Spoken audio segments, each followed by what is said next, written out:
Good morning, Georgianna, and welcome to Studio 3, what we're calling the Trinity Studio here at Georgianna.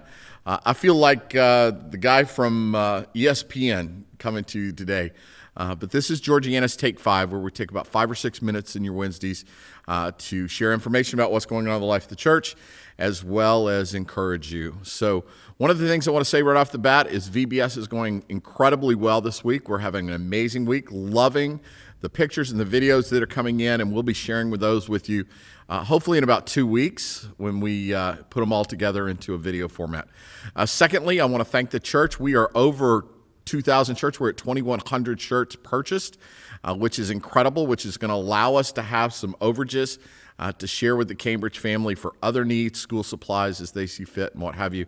But it was absolutely incredible. 2,100 shirts, 120 giving families, which comes out to about 19 shirts a giving family. So thank you, thank you, thank you. So I want to share what's on my heart today. So many of you have been asking, when are we coming back to church? And the truth of the matter is the elders met last night, and we have decided to delay our return to live worship to hopefully sometime at the end of the summer. So we're not giving a date. We're also not saying that we're going to delay it indefinitely. We're just saying we're on hold for right now. The other thing that we decided last night is that when we do return, masks will be required 100%, right? So I hope this is good for you, and I also understand that this may not be what you want to do. But what it allows us to do, it allows us to worship and sing, where we would not be able to do that if we weren't wearing masks. And again, as I've said over the last couple of weeks, I think it is just good for us to protect the safety of our neighbors. So we're eager to return to live worship, but we want to do that as one church, right?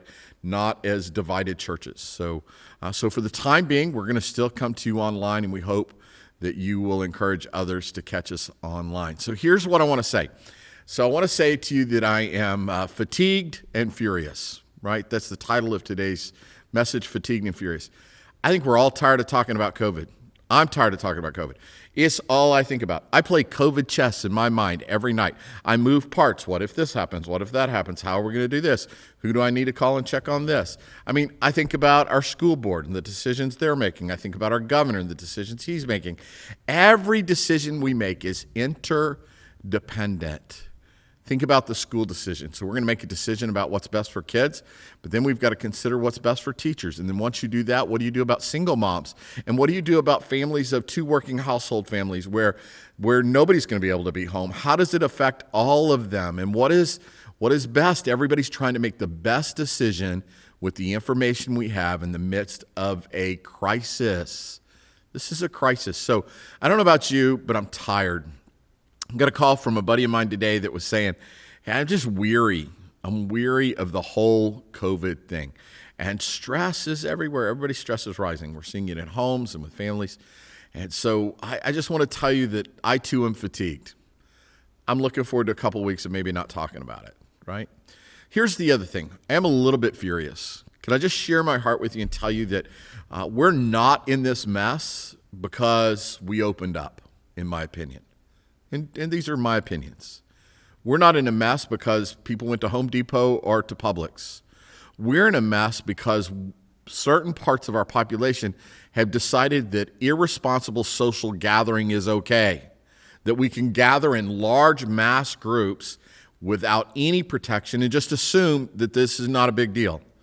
This is what's causing the problem, right? So it makes me mad because here's why. I think Georgianna is doing the right thing. I think we're doing the right thing for our church. I think we're doing the right thing for everyone in our church who struggles with immune disorders and have health issues. I think we're doing the right thing for our community. I really, really believe we're doing the right thing, but we're doing the right thing in the midst of a sinful world that is not doing the right thing, right? This is selfishness and sinfulness, right? So I just want to tell you that I'm frustrated and I'm a little bit furious. I'm for sure fatigued, but here's what I hold on to. About 40 years ago, after I got saved, my life verse came from Galatians 6:9, and it says this: "Let us not grow weary in doing good, for at the proper time we will reap a reward if we don't give up." So, church, I know you're weary. I know you're worn down. I know you're frustrated. I know you're fatigued. But let's not quit doing good.